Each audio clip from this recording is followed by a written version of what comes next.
తాకట్టులో ఉన్న బంగారాన్ని విడిపించి ఆ రోజు ఆన్లైన్ ధరకే కొంటుంది కొమ్మూరి గోల్డ్.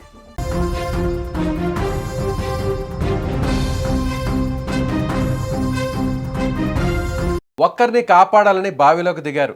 కానీ చివరకు నలుగురు శవాలుగా బయటకొచ్చారు. బావిలో ఏం ఉందో వాళ్లకు తెలియదు. లోపలకు వెళ్ళిన వెంటనే ఊపిరాడక ముందు ఒకరు కుప్ప కూలిపోయారు. అతడిని కాపాడేందుకు వెళ్ళిన మరో ముగ్గురికి కూడా అదే పరిస్థితి ఎదురైంది. క్షణాల్లోనే నలుగురి ప్రాణాలు గాల్లో కలిసిపోయాయి.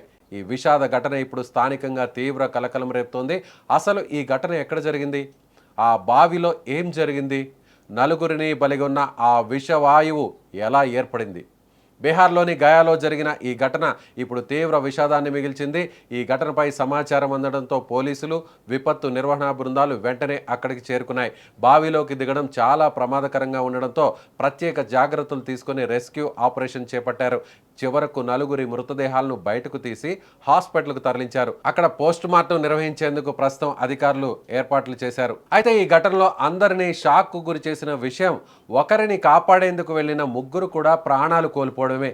సాధారణంగా ఇలాంటి బావుల్లో చెత్త, మురుగు వ్యర్థాలు పేరుకుపోయినప్పుడు ఆక్సిజన్ లెవెల్స్ తగ్గిపోవచ్చు. అంతేకాదు కొన్ని విషపూరిత వాయువులు కూడా ఏర్పడే ప్రమాదం ఉంటుంది.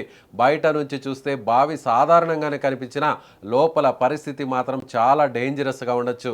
మొదట బావిలోకి దిగిన వ్యక్తి అకస్మాత్తుగా స్పృహ కోల్పోవడంతో అతడిని బయటకు తీసేందుకు మిగతా వాళ్ళు కూడా లోపలికి వెళ్ళినట్లు తెలుస్తోంది. కానీ సరైన సేఫ్టీ ఎక్విప్మెంట్ లేకుండా బావిలోకి దిగడంతో పరిస్థితి మరింత విషమించింది. రక్షించడానికి వెళ్ళిన వాళ్లే చివరకు ప్రమాదంలో చిక్కుకున్నారని పోలీసులు అనుమానిస్తున్నారు. అసలు ఆ బావిలో ఏ రకమైన విషవాయువులు ఉన్నాయి? ఆ వ్యక్తులు ఎలాంటి సేఫ్టీ జాగ్రత్తలు తీసుకున్నారు?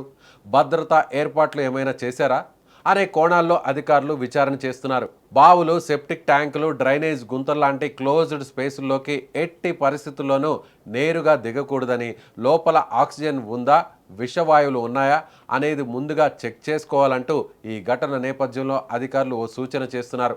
అవసరమైన సేఫ్టీ ఎక్విప్మెంట్, రెస్క్యూ ఏర్పాట్లు లేకుండా లోపలికి వెళ్లడం ప్రాణాలకే ప్రమాదమని తెలియజేస్తున్నారు.